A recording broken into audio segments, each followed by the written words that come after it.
night may be long and the dark may be deep, but the answers are there to be found. Whether it's the normal, the abnormal, or the paranormal, you're in the right place. Let's go beyond reality. Sometimes it's the normal, sometimes it's the abnormal, and sometimes it's the paranormal, but it's always beyond reality. And tonight's program is absolutely no exception to that. Thank you for joining us on the show tonight. We'll be talking about Bigfoot tonight. We've got a very special guest, actually, Dr. Mireya Mayor. And I knew I was going to have a difficulty with the name because I keep wanting to say Maria, but it's Mireya Mayor. And we're going to talk about her work as a primatologist. Plus, she is one of the adventurers, explorers, co-hosts of a program on the Travel Channel called Expedition Bigfoot, now in its second season. And they've got some pretty interesting findings that they're going to be talking about. And that's one of the things we'll spend a great deal of time with tonight. So looking forward to this very much. I hope you are too. And we're not going to waste any time here because we do have two guests on the program tonight. So we're going to go to break. We'll bring Dr. Mireya Mayor into the program, and we will get started. It's Beyond Reality.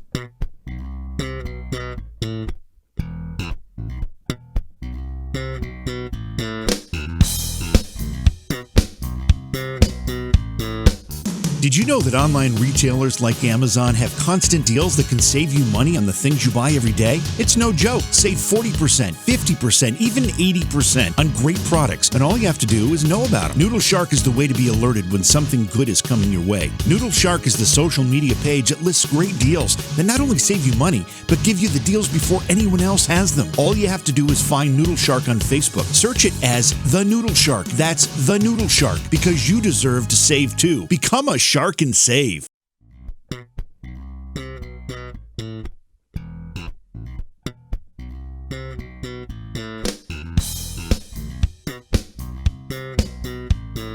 All right, welcome back to the program. It's Beyond Reality. Thanks for being here. We appreciate your support, especially if you're a podcast version of the show listener. It's really terrific that so many people, I think we're getting like 10,000 downloads a day now of the podcast version of the program. And that's really exciting because although we are a live show, it's really convenient to subscribe to the podcast and have that show automatically downloaded to your smartphone or device, and you can listen at your leisure. It makes it very, very convenient.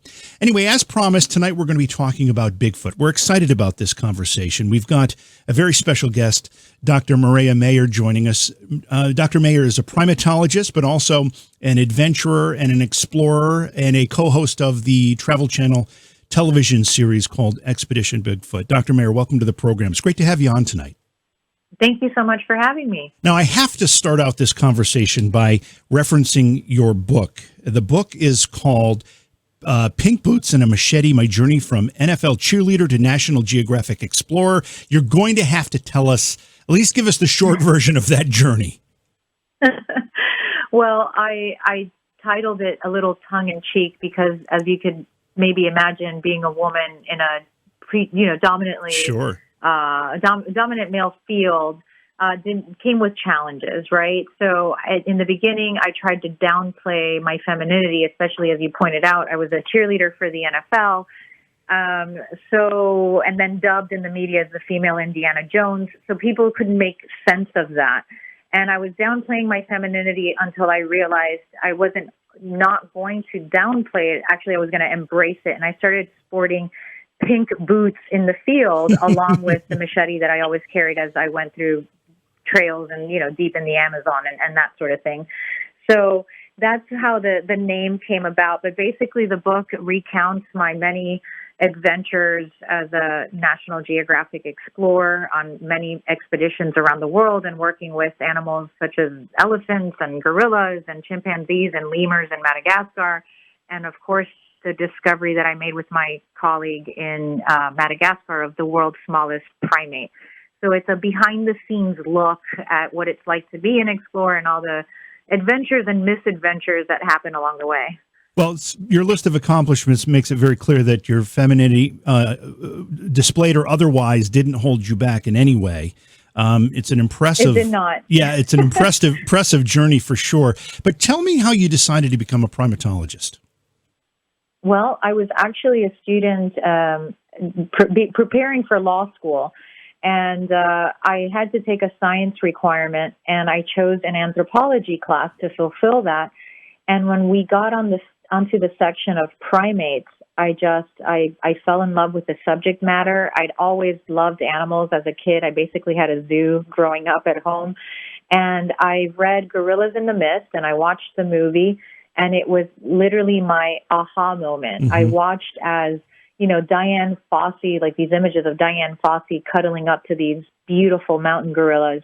And I just remember thinking, this is what I want to do for the rest of my life. And that's especially true because as I was learning about the different primates, there were many that were they had never been studied. They had never even been photographed, and they were on the verge of extinction. So I really wanted to try and make a difference.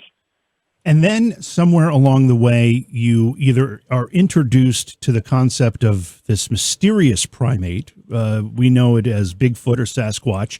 And then you became involved in, obviously, a television show that is exploring for evidence of this primate. How was that introduction made? And what were your thoughts of, obviously, Bigfoot is a bit of a controversy in some circles. So what were your thoughts initially? Yeah, I mean, the topic of Bigfoot is one that oftentimes, elicit giggles, and the scientific community hasn't really been open to it or embraced it for the most part. And so for me, as someone who has, made a lifelong career built on credibility, it was, sort of a scary topic, right?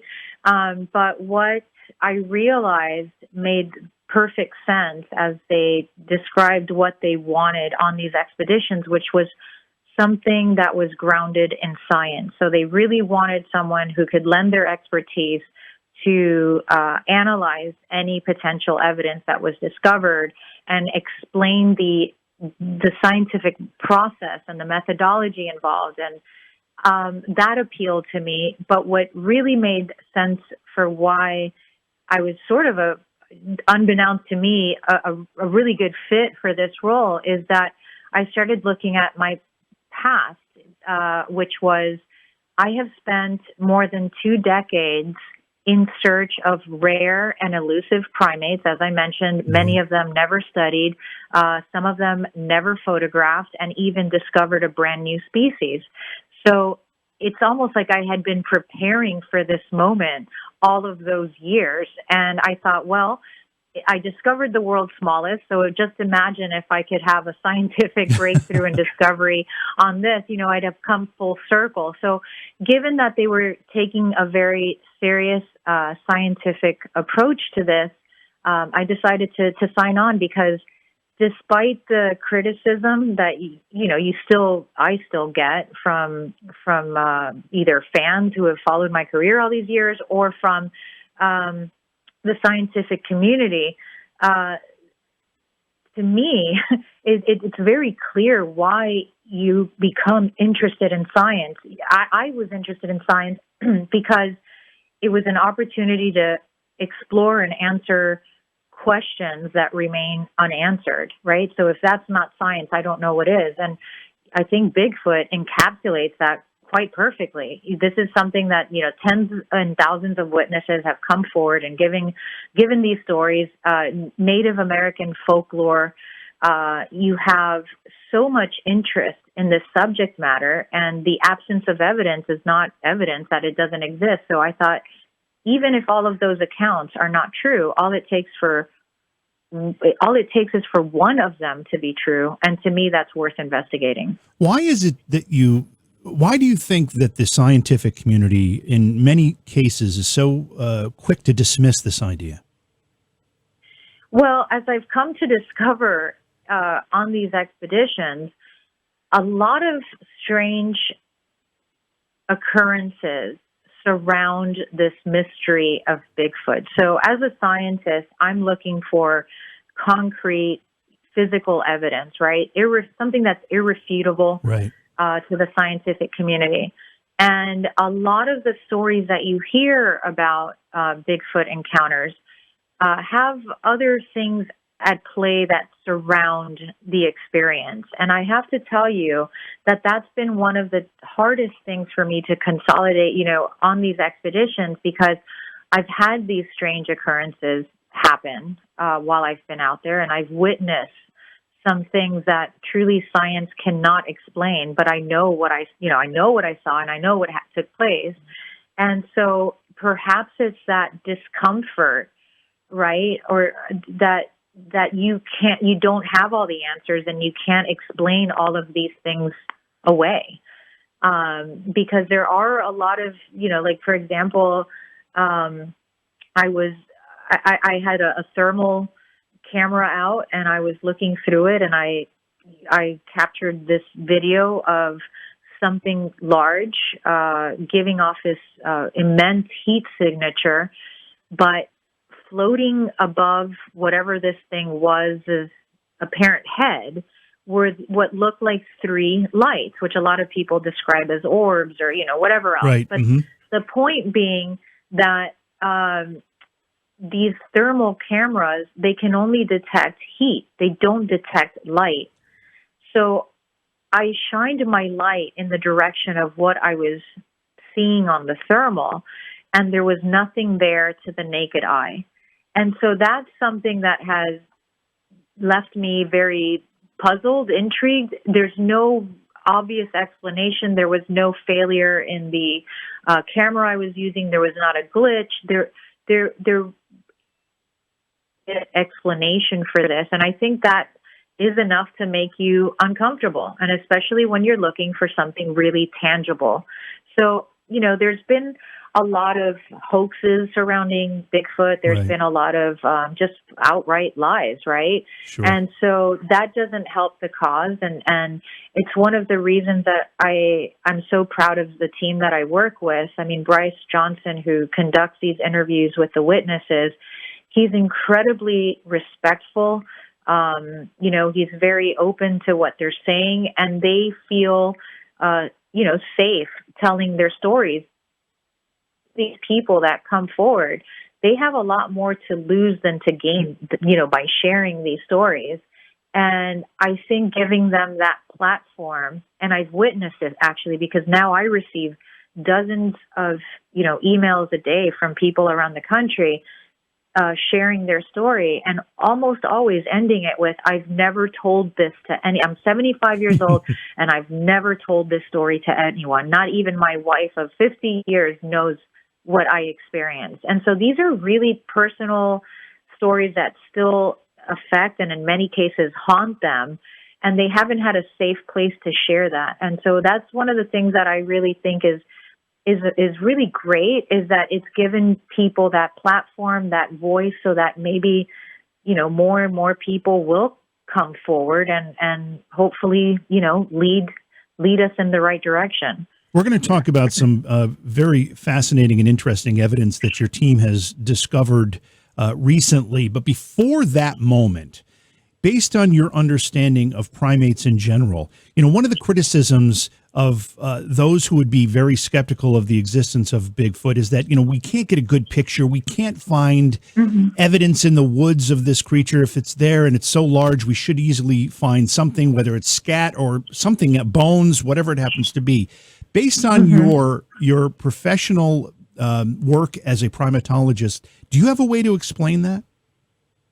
No, that's a really tough question, and I've given that a lot of thought. I mean, if we're dealing with what people describe as an incredibly intelligent animal, right, who has obviously been incredibly successful at remaining hidden, then it's not out of the realm of possibility that they're really, really good at it. You know what I mean? So they have found ways to hide this sort of physical evidence, and perhaps they have complex, thought and society and customs and culture in the way that actually chimpanzees are now demonstrated to have.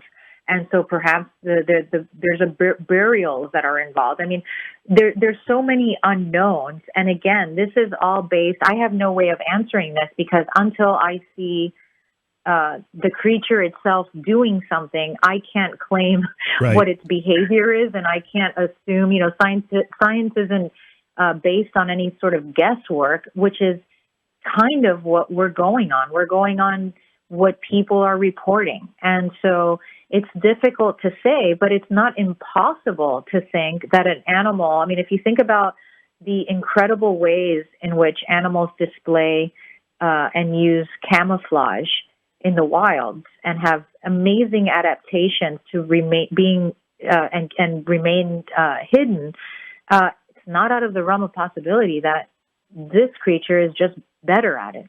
And let me bring into this idea the description you just gave us of what you saw on the thermal imaging camera. You saw what looked to be a figure with 3 orbs above its head. But when you looked, you didn't see that that image. It was just something that was shown up as a heat signature. So therefore, some people claim that this Bigfoot phenomena could be something interdimensional or even alien in nature. Have you given any of that any thought? So, my partner out in the field, Ronnie LeBlanc, that's right up his wheelhouse, and that's something that he talks about at length and really believes in. And I've heard it from different witnesses, and like I said, when people have shared these stories, I am a very open-minded person, and I take these stories, seriously, and I hear them, and I don't just dismiss them, because truthfully, all of these are, to me, pieces of a puzzle that we're trying to put together. But as a scientist, that will never hold up. I have to have something that's physical and tangible, and science, things need to be replicated and demonstrated. And so is it impossible? No, I think that we're learning more and more that there are a lot of, there are physicists that are going on record to say, well, it's interdimensional travel. It's actually not impossible. And here's the mathematical equation for it, right? Yeah. So I think that there are things that we have yet to learn and understand. And that's one of the reasons that while I suppose I am the skeptic, perhaps, right, on the show, I'm an open-minded skeptic. I'm open to all of these possibilities. And I've had, strange occurrences that I've observed that, again, don't have a scientific explanation. So I'm open to that stuff. But in the end, what's really going to move the needle and take this out of the, legend books and into the science books is going to be irrefutable physical evidence. And that's what I'm really after. Let's. We don't have a lot of time with you, I know. So I want to move on to this discovery that was made as part of your efforts for Expedition Bigfoot. Tell us what was found and why it's exciting. Well, talk about a shocking find, not just to me and the team, but also the geneticists that we sent out these samples to. While we were in Kentucky, we were there for several weeks, and anytime there was an area that we considered an active area, right? So meaning we may have found a footprint there or a hair sample or something that made us think, okay, something was here and we want to know what left this or what did this. Right. I would take a soil sample so that it could later be analyzed in a lab for environmental DNA, eDNA. And so eDNA, for anyone listening, that's the genetic material that's naturally left behind by animals in the environment. And scientific analysis of these samples helps generate a snapshot of any living creatures in that area. So, for example, it would not be surprising to get, human DNA from these samples, bear DNA, deer DNA, hawks, anything that you would expect to be in these areas would not surprise us to find in these samples, because we are always shedding, all living things are always shedding DNA as they move through space, right? So this technique has been quite revolutionary in conservation biology because it can confirm the presence of elusive and rare animals. And so because of the fact that we had access to a lot of cutting edge technology, we threw this into the toolkit. And I collected three different areas in Kentucky. And one of the areas in which I collected from was from underneath a tree structure, as Ronnie refers to it as, that we found that looked like a very elaborate, carefully woven, rather large structure in the middle of the woods. And that's one thing to keep in mind when you're out in the middle of the woods. Everything is in sort of disarray, right? There's a lot of chaos around you in a sense. Mm-hmm. And what really gets your attention is when you see order and something intentional and structured. And this is what we found. And Ronnie had told me all about these, alleged tree structures that other people had reported. And suddenly I'm standing face to face in front of something that quite clearly fit that description. And I knew right away that's what Ronnie had always had in mind when he talked about these tree structures. And so we examined this area. We set up cameras, and we took this soil sample from here and sent it off to a genetics lab at UCLA. And I was pretty shocked when I got the phone call that, no surprise, we got human DNA, bear DNA, hawk, all of those things. But as I'm looking, they were screen sharing with me the results. And I'm looking, and she says, and surprisingly, and we're really shocked by this, we picked up thousands of reads of chimp DNA. And I had to stop and say, wait, what? Can you repeat that? Because there's no way that that's what she could have said, right? Yeah. And she repeated it, and she said it again, and I looked on the chart, and there it is under genus Pan, which is the genus for chimpanzee. And, I mean, it's a head-scratcher.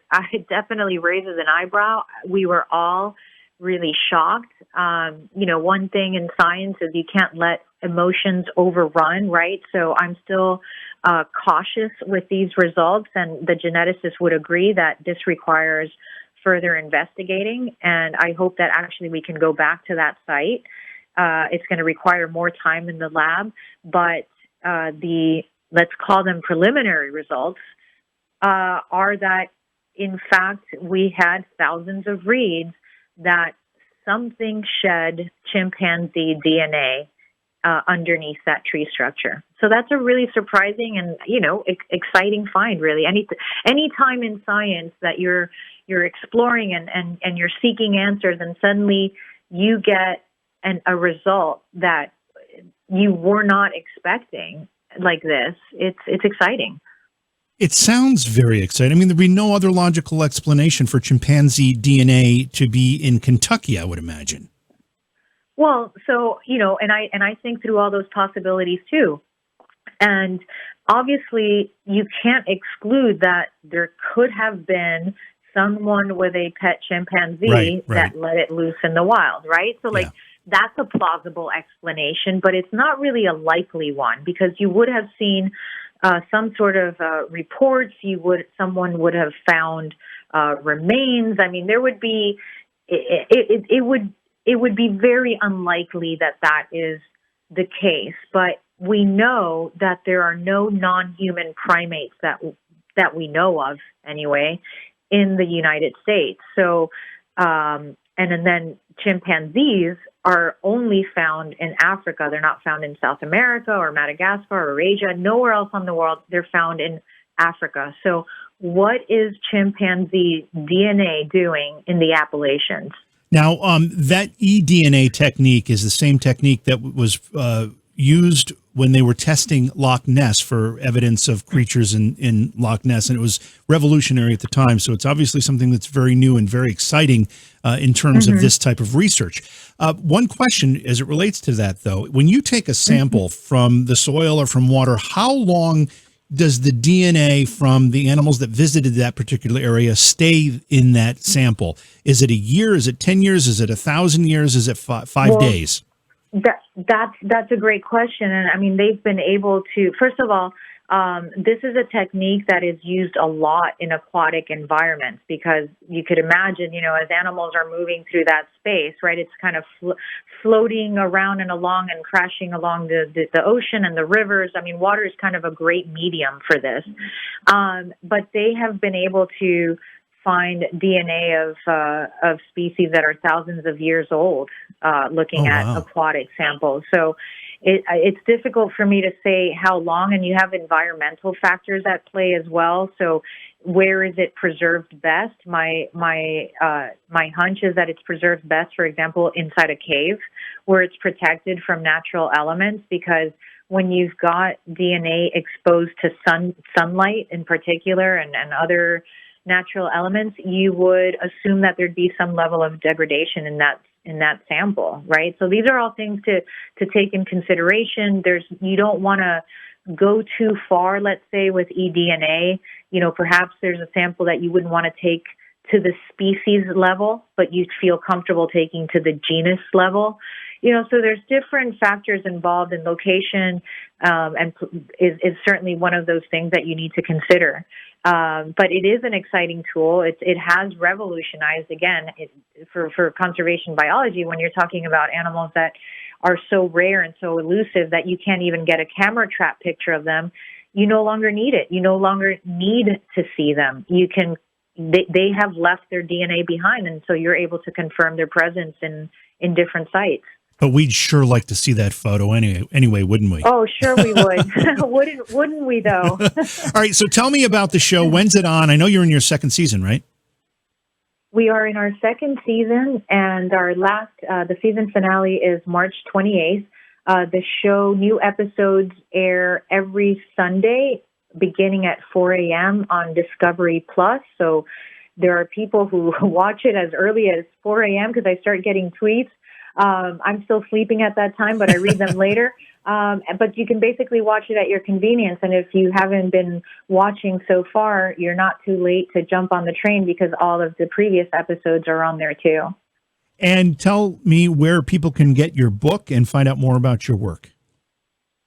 Sure. So you can learn more about my work on my website, and that's www.mireyamayor.com. And my book, you can order it on Amazon or any bookseller. I also sell some through my website so that I can personalize them and send them out to people. But yeah, and then social media. I'm on Instagram, and if you want to follow me along there, I like to post some behind-the-scenes stuff and new things that we're finding along the way on there. So yeah, come and join the journey. And before I let you go, a bit of a personal question. When did you get your doctorate at Stony Brook? When was that? Oh, my goodness. That was 12 years ago. The only reason I ask is my cousin was a professor at Stony Brook in the biochemistry department, and I thought maybe you'd run into him. Does the name George Baldo mean anything to you? Oh, the name does sound very familiar. What a small world. Yeah. He ended up leaving Stony Brook to go teach a gifted high school class. I'm not exactly something that the state put a pilot program together for. So that's wonderful. I'm now in Florida. I'm at Florida International University, and I'm the director of exploration and science communications. And wow. It's been a great journey, because now I get to talk to other faculty and scientists and professors about how to communicate their science and their stories and share those, because I think it's so important to put those out there and make them relevant and get people inspired to care about the planet. Absolutely. That's great work. I appreciate you coming on the program. I know your time is very limited, but I do hope we'll be able to get you back on, because so many of the things we talked about today, we could get into much more depth with, and I'd like to be able to do that at some point. I'd be delighted to. Let me know. All right. Once again, thank you, Dr. Mireya Mayor. And again, the television show is called Expedition Bigfoot, and you can catch it on Discovery Plus. It's beyond reality. Please support the program. Go to patreon.com/Johhaw. That's JOHAW. So there's this video that's gone viral on the internet, and it actually, I don't know if it's gone viral or not. But the other night when we were doing the program, of course, Jay, you know, I do a YouTube stream, and the people caught a thing happening behind me that's kind of spooking me out a little bit. Are you talking the paper? No. The paper, that thing is just because I have the heater blowing. But there was this little white image that came out of the television that sits behind me, went into the little candle holder I have, then came back out and went off and did its own thing. I've watched the video. It comes out of me, according to some people. It actually comes from me to the TV, to the candle thing. There's been a lot of strange things that have come out of you. Yeah, well, I'm not going to argue that. But it's a pretty interesting video, and I haven't had time to really sit down and analyze it. It was from like last Wednesday night's show, I believe. But a lot of people are talking about it. It's pretty cool. I'm going to take a look at it. I'll have to check that out. Hey, has this daylight saving thing screwed you up?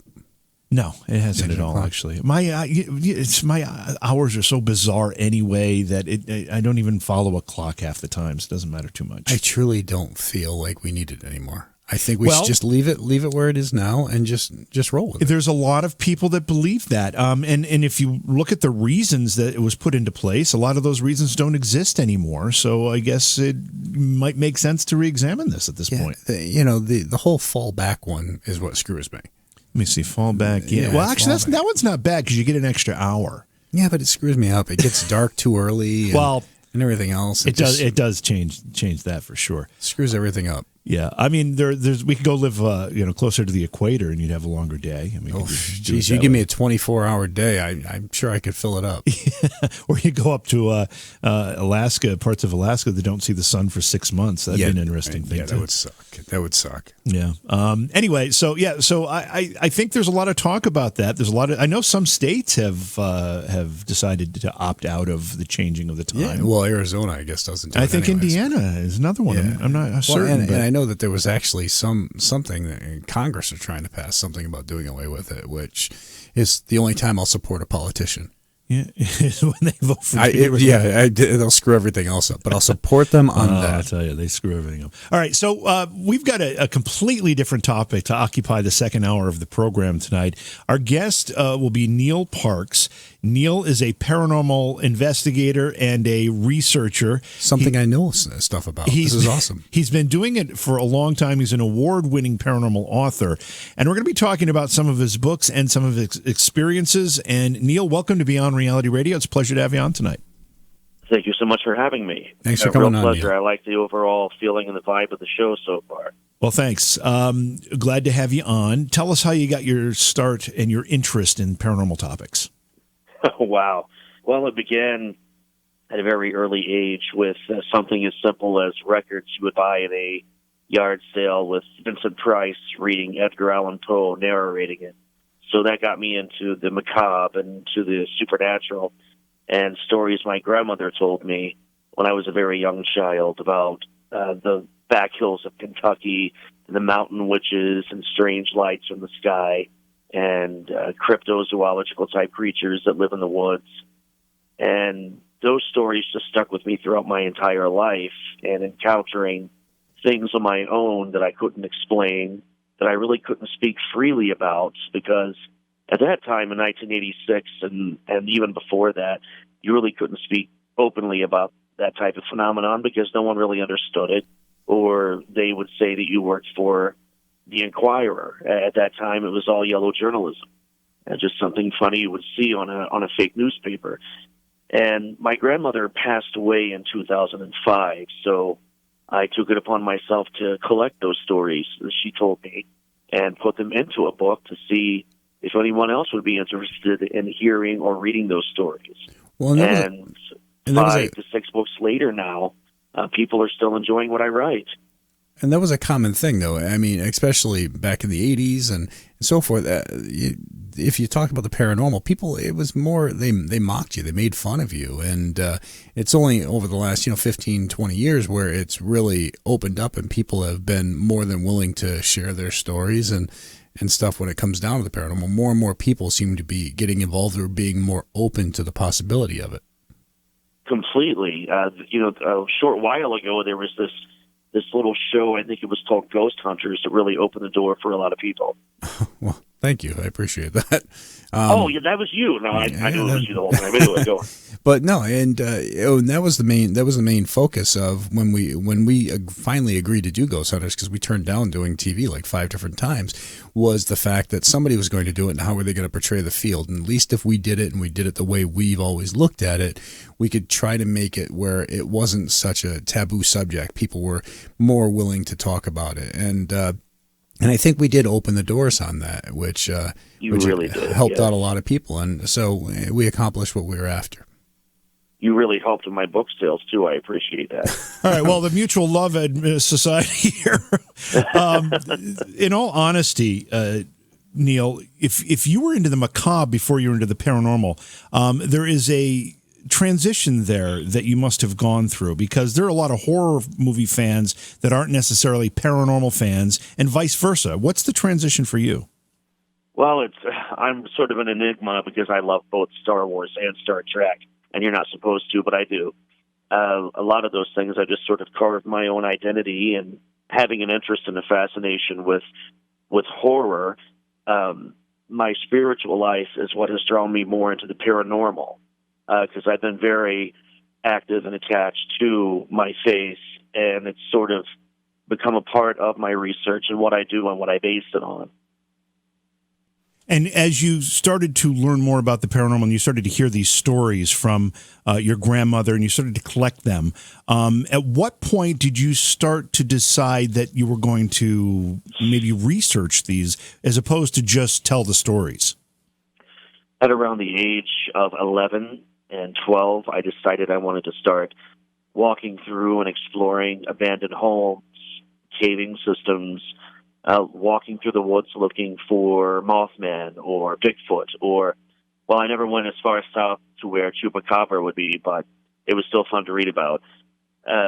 Things like that, fascinations with UFOs, the Twilight Zone, sci-fi television with more UFOs and alien phenomenon, and then a new breath of life in 1993 when the X-Files launched. It tied all of those things together in one show where you had UFOlogy, serialology, cryptozoology, and spirituality, spiritual warfare, so on and so forth. It just really kind of made it click for me at that time.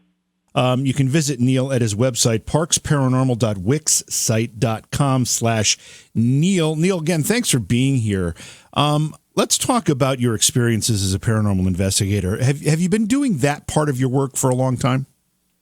I have, actually. For many years now, and I've been a guest speaker at different festivals and conventions. For example, the Mothman Festival, the Mid-Ohio Paranormal Con, speaking at libraries, schools, and believe it or not, sometimes churches. Actually, JV and I were supposed to be at the Mothman Festival last year. We just didn't make it. That's right. Well, that's too bad. That would have been a great stop for you. You plan on making that anytime? We do. We're hopefully we can make the next one, but we'll see how it goes. We're both majorly interested in the Mothman story to begin with. Plus, we hear that's a great event. It really is. It's grown at epic proportions. People from as far as Ireland, New Jersey, and Australia have come to it. Did you say Ireland, New Jersey, and Australia? Because one of those is not like the other. It's yeah, I like to mix it up a little. Yeah, you should. Yeah, Ireland, New Jersey, and Australia. And how many people do they usually get out there to that? Oh, a good weekend, normally about 30 to 40,000. Wow. Which generally is the population of Chillicothe, Ohio itself. Yeah, that's crazy. You mentioned giving your talk and addressing people in churches. What is your opinion, and how do you feel about the view of the paranormal by most of the religions, particularly Christianity? A lot of Christians don't know how to approach it adequately. They're scared of it. They're not informed enough about it. They refuse to be informed about it, and they're quick to cast stones at it without truly understanding the significance of the paranormal and spirituality within Christianity. I mean, there's nothing more paranormal or supernatural than the virgin birth, the life, the death, and the resurrection of Christ. and the enigmatic creator itself, that being God. And obviously, he didn't tell us everything. So I rely on that, and when talking to people, they often bring that up. How can I believe in other alien races if I'm a Christian? Or how can I believe in ghosts if I believe in heaven and hell? And I also believe in purgatory. I believe in limbo, water monsters. Exactly, Sasquatch, and Yeti. that's the thing. A lot of their teachings actually cover topics of the paranormal. So it doesn't make any sense that they wouldn't have any belief in it, or they'd be terrified of it. Precisely. I mean, it sort of started more, I think, with the Church of England and with settlers coming from Europe to here. It seemed to be a big shift in the church as a whole with the ideology itself when they moved from there to here and started setting up Puritanism, Quakerism, and then that stemmed into evangelicalism. Which is, again, crazy because in Ireland and places like that, they've always been very open to the whole paranormal. Oh, yeah. Very open to spirituality in Ireland, especially the Highlands. But when they get over here, they sort of close that off? They're sort of forced to close it off when they come here. America really is just completely backwards on so many levels when it comes to art, culture, society, and spirituality. You have been doing this long enough that it clearly, well, I'm not saying clearly, it has affected your family life. Talk to us about how this stresses your family life. Well, for a while, I had to walk away from writing, researching, doing any kind of investigation because I wasn't prioritizing adequately.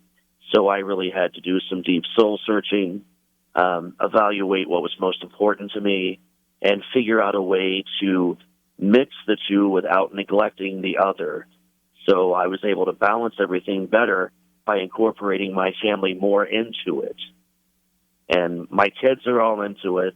My wife's always been a part of it, but she's more actively involved now.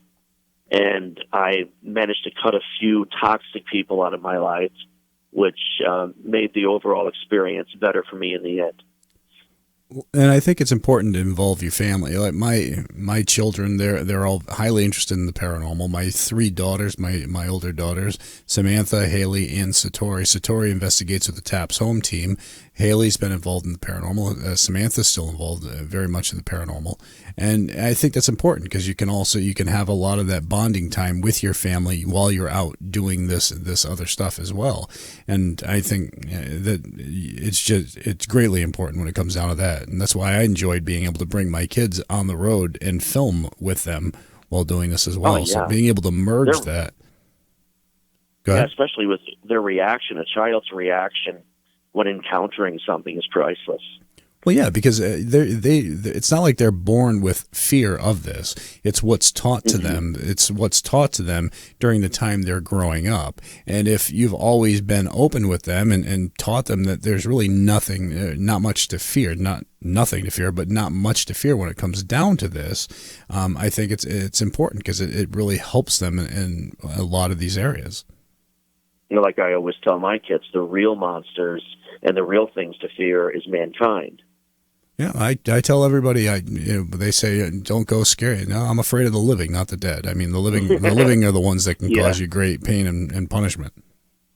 Precisely. All right, so we're going to take a break here in just a minute, and then we'll come back and continue talking with our guest, Neal Parks. Don't forget, we've got some great shows coming up on Beyond Reality Radio this week. In fact, tomorrow night, Isaac Arthur, who is a science communicator, will be with us to talk about physics, astronomy, space exploration, the Fermi paradox, and just general futurism. And Jay, I have a feeling this is one of those that's going to make our heads hurt a little bit. Probably. And Wednesday's going to make our heads hurt a little bit, though. We're going to be talking with Patricia Steer and Mark Sargent. Mark and Patricia are authors on the Flat Earth Theory, and we'll be discussing their new documentary on Netflix called Behind the Curve. Now, if you haven't seen it and you have Netflix, check it out.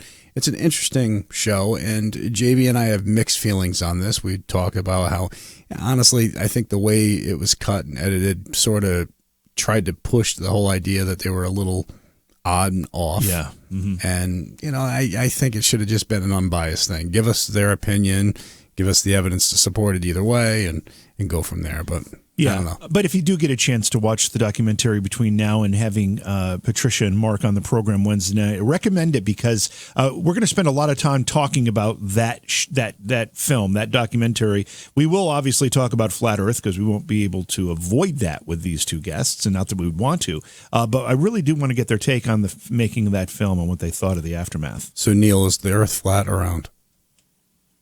I'm sorry, is there a what? Is the Earth flat? That's a good or answer. Round? You got nothing. I believe fat bottom girls make the world go around. There you go. That's the answer we're looking for. All right, so the phone number is 844-687-7669. We're going to take a quick break. A lot more to come. You're listening to Jason and JV, Beyond Reality Radio. We'll be back after this. Please support the program. Go to patreon.com/Johaw. That's JOHAW. Our guest this hour of the program is Neal Parks. Neal's a paranormal researcher and investigator and an author. He's written several books. And Neal, the most recent book is Haunted Enough, Terrifying Tales to Tell Your Friends. Most of your books are collections of stories that you've gathered from various sources to share with folks. Are they all paranormal? Or are they legends? What do the stories make up? Well, the first three books I've written, the first one is Paranormal Chronicles, tells of humor, horror, and the absolutely strange. And that one is a little bit of the stories my grandmother relayed to me, as well as a couple from a few aunts and uncles along the way, a few people that have passed away, unfortunately. They are dedicated, the book is dedicated to them and their memory. Other stories in it are experiences of my own, and some investigations that I've been on that turned out not to be so paranormal and had a funny twist at the end. So I had a little fun with that book just to see how it would go, sort of dipping my my toe in the water of literary world to see if people would take me seriously as an author. And the second book, Haunted Chillicothe, is all about Chillicothe, Ohio, where I live. It's Ohio's first capital, and is actually one of the most haunted locations in South Central Ohio. The book is done very well locally, and believe it or not, a lot of people that have heard of me have ordered that book as well, along with my more nationally known books, and have enjoyed reading it as well. The third book is Haunted Holidays, which is a collection of short stories of strange and unusual paranormal happenings between Halloween, Thanksgiving, Christmas, and New Year's. And I tied in a lot of legend and myth into that, as well as more stories geared towards spirituality and miracles, sort of like blessings from angels and whatnot. And the most recent book that I've released, which is Haunted Enough, you'll notice there's a question mark at that title at the end of it. That was basically just realizing that this is not my final book. Haunted Enough, question mark. There will be something following that, of course, but my current book I'm working on is an actual novel, not a compilation of short stories. It's going to be a full-on chapter-by-chapter story, written from just my mind, and trying to tie in things from each book that I've written already, as well as things that I've yet to write, into an actual story setting and a group of characters. Now, do you also go back and research some old, well-known haunted type cases and see if you're able to figure out what truly happened in those locations as well, or is it just mainly things that in your area and stuff of that nature? You mean basically tackling a cold case myself to see if I can put an end to it? Yeah, exactly. Something like that I've not really tackled much of, other than just taking stories and legends from people like the Carnegie Library in Washington Courthouse. It's supposed to be a haunted library, and people that have worked there or people that have been there have relayed stories to me, and I basically came to an inconclusive conclusion in the end. And really couldn't put an end to it. It's going to be a legend as long as that building stands. Digging up any kind of, attempt from another researcher or group where they could not come up with a conclusion, I've not really done any more or any better than anyone else in that avenue. Okay.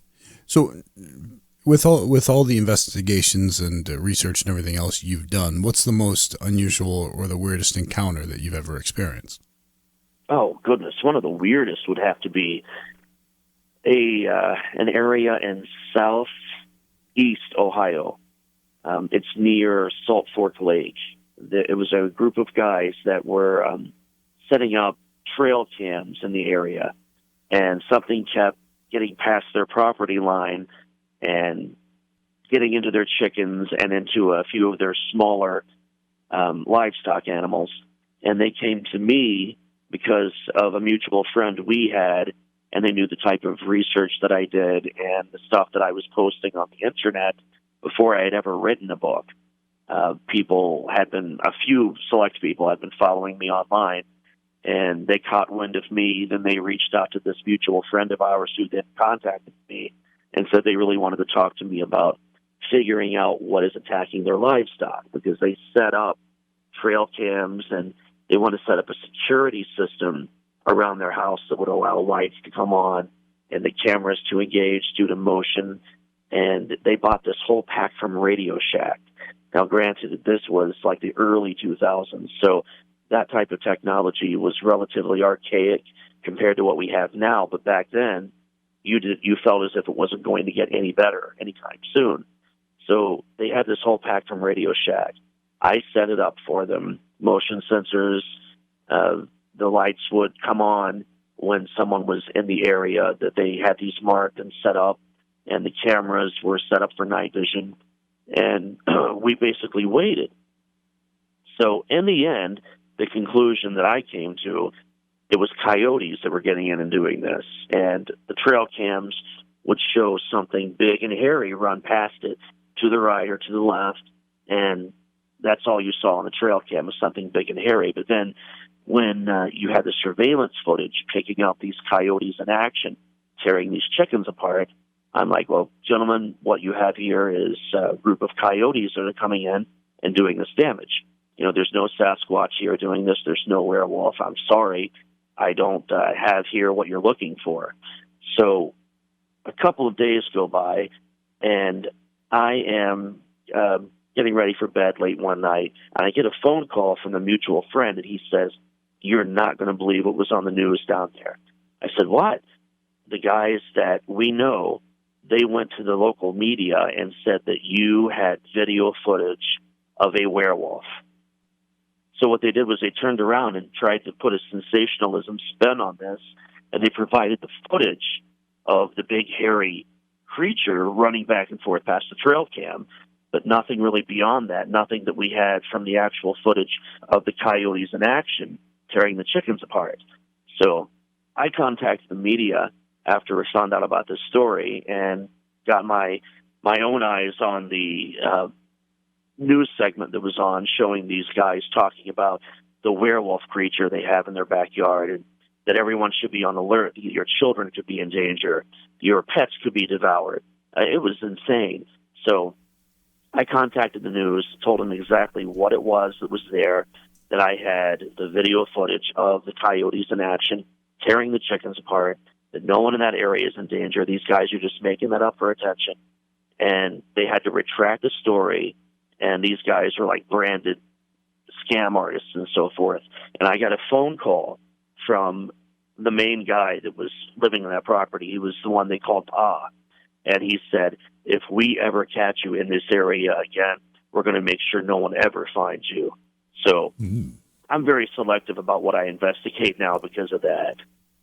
Well, and do you find that in most cases that you're able to debunk or figure out what's truly going on? It has nothing to do with the paranormal?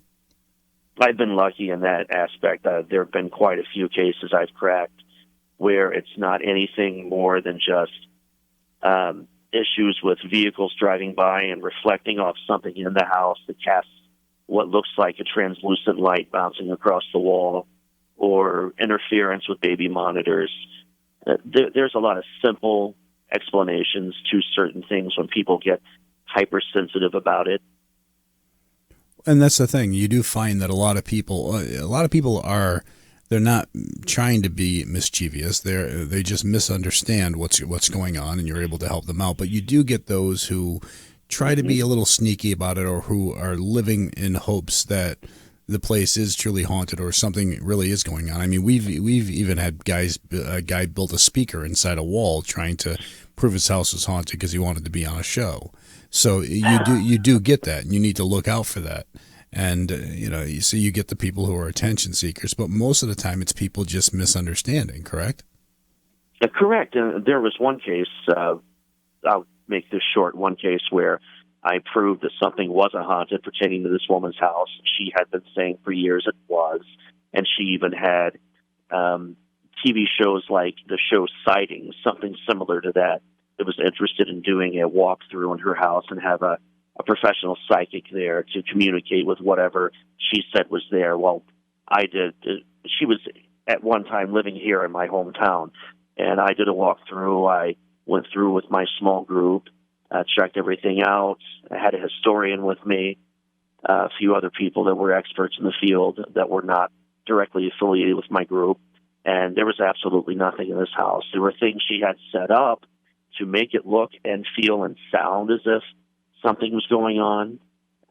Like she would talk about phantom odors all the time, and she had stuff set up in the vent ducts to blast during certain parts of the walkthrough that aroma. And I pulled the vent the vent off the side of the wall and found these little potpourri sashes and stuff set up there. And she was humiliated and angry, and then went to Amazon and completely blasted my book, Haunted Chillicothe and Haunted Holidays, as a means of revenge. Let's jump to our phone lines here and try to grab a listener call. This is TJ from Rhode Island. Hey, TJ, welcome to the show. Hey, guys, thank you for taking the call, and I have a question for your guest, because it always puzzles me whether it's the place or the personality that can determine a haunting. So my question is, for example, if someone went to Gettysburg to experience Confederate soldier afterlife activity, have you ever heard of people who go there, may experience that, but then also get someone personally connected to them and unrelated to the locale, or have they gone there, experienced, say, no Confederate activity, but only gotten someone connected to them personally? Well, Great I've been question. to Gettysburg a few times. It's really an amazing place, and that's interesting you brought that location up. That's been one that I refer to quite often when speaking publicly. For example, location, person, personality. Is it the location itself or the person itself that's haunted? Now, the battlefield of Gettysburg, for example, if you were to build a residential neighborhood on that battlefield, every single house would be haunted, not because of the house itself, but the property. So the person can act as a conduit when going in to a location like that and tap into existing energy, frequencies, as I call it. So when they're there, they could feel somewhat of a personal attachment to it. Say you're on the side where there were more Union soldiers and you were of a Confederate, a descendant of Confederates, or you were of a Southern background. That energy might somehow act as a positive negative to you, and you could have an adverse effect as a result of it because of the Confederate bloodline in you. I know it's a stretch, but that's a theory. It's a working theory, but that could explain a lot of what my question, though, was more, for example, do they go there to see someone within the Confederacy or the Union, and then let's say their long-lost pet shows up instead? Or in conjunction with one of the local specters. So a person shows up, and then like a long lost loved one who died in the war shows up. Is that what you're asking? No, someone who is personally connected to someone at this point in time, so that it would be the location enables that to happen? Or is it the personalities of the people who died there stamped on the location that limits you only to seeing those people? Have you ever heard of that? I believe that area to be strictly residual. Oh, okay. And I've mainly, you would go and things would completely act out what they did before. I myself have never experienced an intelligent haunt there. I've only experienced residual. There are other people that would claim otherwise. I mean, it's basically Well, I think also what TJ's saying is, does the place emit enough energy where if somebody's going to this location in hopes of seeing one of these old type spirits, but in return, while they're there, their own loved one that might have just recently passed appears in front of them. Has that ever happened due to a place having enough energy to actually help fuel a situation like that? I would believe that to be entirely possible, because you've got one yet, or I had a chance to document it. That strong level of energy existing there already. I mean, it's entirely possible for something that is intelligent, that recently passed, that is attached to you, to manifest through that existing level of electromagnetic energy, because that's an existing field. Yeah, or near a high limestone deposit area that's giving off energy as well, able to manifest itself due to the energy or the circumstances being correct in that area. TJ, thank you for that great questions. We're just out of time. And Neal, we need to know where people can get a hold of the books. You can get the books through Amazon, of course, Goodreads, or through Lulu.com, which is my publisher. And, of course, my links are on your website, where it has the description of what we were discussing tonight and who I am. Well, Neal, thanks so much for coming and hanging out with us, and we got to talk to you again at some point for a longer period of time. It was a real pleasure. I appreciate the invite. Thank you. You have a great night. What is this Lulu thing? I've heard this a couple times now. This is a new publisher direct kind of thing? It's a press system, so gotcha. It's a nice little setup. Awesome. All right, so we're going to take a quick break, come back and wrap things up. You're listening to Jason JV, Beyond Reality Radio. We'll be back after this. Please support the program. Go to patreon.com/Johaw. That's JOHAW. It's tomorrow night. Isaac Arthur is a science communicator. He'll be with us to talk about physics, astronomy, space exploration, the Fermi paradox, and just general futurism. Again, that's all tomorrow night with Isaac Arthur. I was going to say that they need to change that song, Smoking in the Boys' Room. It's got to be like vaping in the boys' room. Vaping, e-cigging in the boys' room? Just getting more up to date, I guess, right? Right. And modernize it. Then Wednesday, we've got Patricia Steer and Mark Sargent on. Mark and Patricia are authors of The Flat Earth Theory. We're going to be also discussing their new documentary on Netflix called Behind the Curve. So make sure you check that out. It's interesting. And Thursday night, we've got Sherilyn Darcy, who is a botanical explorer, a natural history author, and an artist. And she specializes in the study of floroethnobotany, which is a connection between us and flowers. It can be cultural, can be metaphysical, can be spiritual, can be medicinal, and so on. She does study all plants and can talk about just about anything that has to do with plants. Well, there you go. If you haven't yet, head over to Facebook.com/Beyond Reality Radio. Like that Facebook page for us. Then head to BeyondRealityRadio.com. Check all our stations out. Download the free smartphone apps and a lot more. But that's going to pretty much do it for us tonight. Make sure you tune in tomorrow. You're listening to Jason and JV, Beyond Reality Radio. Catch you all tomorrow night. Beyond Reality Paranormal is hosted by J.V. Johnson and produced by Orion Palmer and Slick Eddie Edwards. Like us on Facebook and subscribe to our YouTube channel. Please consider supporting the program either through your podcast platform, click on the link in the description, or on Patreon at Johaw Productions. If you'd like to be a guest on Beyond Reality Paranormal, or you have a recommendation for a guest, contact our producer, Slick Eddie Edwards. Eddie is spelled with a Y at slickeddieedwards@gmail.com.